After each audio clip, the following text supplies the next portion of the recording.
My name is Carolyn Cavanaugh Toft, and I have a couple of different jobs. I am a senior lecturer in the Department of Psychology here at ASU. I'm also a clinical psychologist.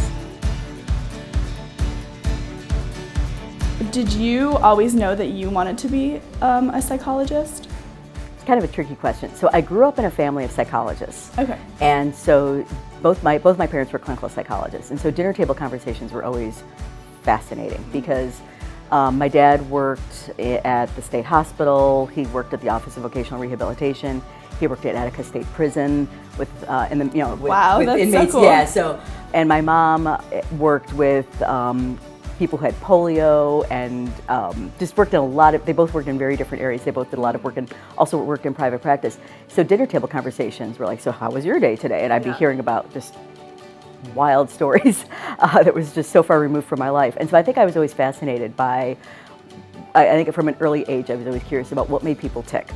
And so when I went into college, I found myself, wanting to not major in psychology because I thought my parents wanted me to be a psychologist. So I kept checking out other areas. I'd look into econ and I'd look into political science and sociology.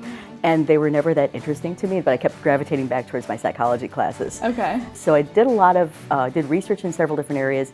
And then I also did a volunteer gig at a hospital with folks who had schizophrenia. I had the lowest functioning folks with schizophrenia, and then I also worked in pediatric play therapy at the local hospital.